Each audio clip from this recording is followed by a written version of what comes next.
This is a CBS News special report. I'm Scott Pelley. President Trump has just made his first public comments on the attack that he ordered tonight against the Assad dictatorship in Syria. U.S. Navy destroyers fired 59 Tomahawk cruise missiles against a Syrian air base. Now, this was retaliation for Tuesday's nerve gas attack that was launched apparently from that Syrian base, an attack that killed more than 80 Syrian civilians, many of them children. The president was speaking a few minutes ago at his Palm Beach resort, and we will have his remarks as soon as they come into us momentarily. In the meantime, David Martin has been breaking the news on this story at the Pentagon. David, what more can you tell us?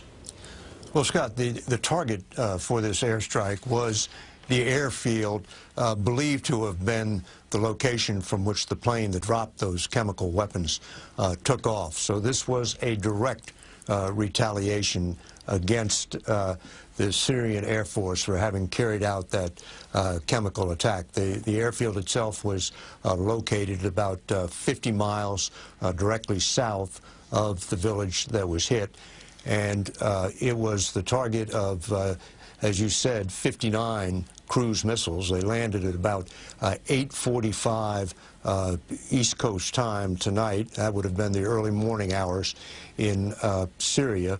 And they were aimed at various locations around the airfield, the aircraft hangars, the fuel storage areas, and they were all designed to go off within the space of 1 minute. So that's 59 missiles, each with a warhead of 1,000 pounds, going off in the space of 60 seconds.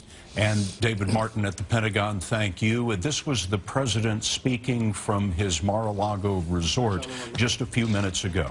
On Tuesday, Syrian dictator Bashar al-Assad launched a horrible chemical weapons attack on innocent civilians. Using a deadly nerve agent, Assad choked out the lives of helpless men, women, and children. It was a slow and brutal death for so many. Even beautiful babies were cruelly murdered in this very barbaric attack. No child of God should ever suffer such horror.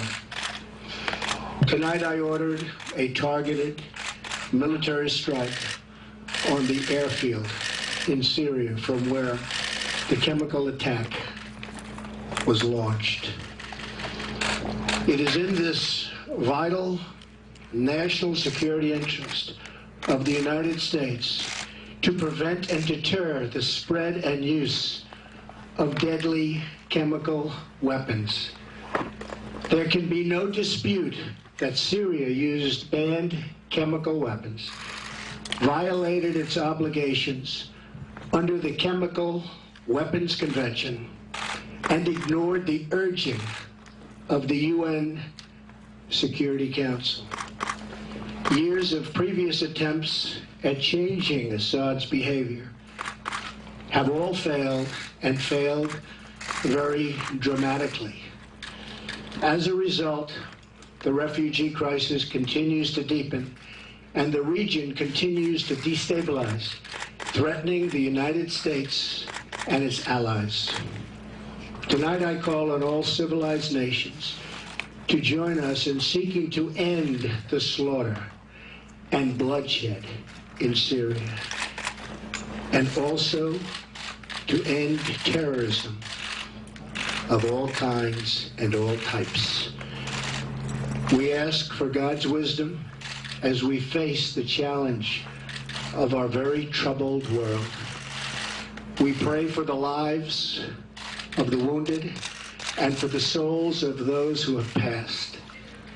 And we hope that as long as America stands for justice, then peace and harmony will, in the end, prevail.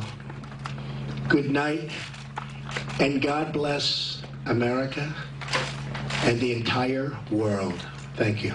The President of the United States a few minutes ago announcing what is a narrowly targeted and limited military strike. 59 cruise missiles launched tonight against a single Syrian air base, which the United States says was the base that launched the attack earlier this week, dropping sarin nerve gas on 80 and more civilians. Margaret Brennan is traveling with the president in Florida. Margaret, what have you learned? Well, Scott, this is not a declaration of war, but it is a declaration that President Trump is putting the credible threat of military force back on the table when it comes to any threat that he is looking at right now, and specifically when it comes to the use of sarin gas, as you just said, which the U.S. now assesses with a high degree of confidence was the nerve agent used to kill those civilians in northern Syria this week. Sarin gas banned all around the world, banned 20 years ago this month as an illegal weapon. Margaret Brennan, thank you very much. There will be more about this story on your late local news on this CBS station, as always on our 24-hour streaming news service, CBSN.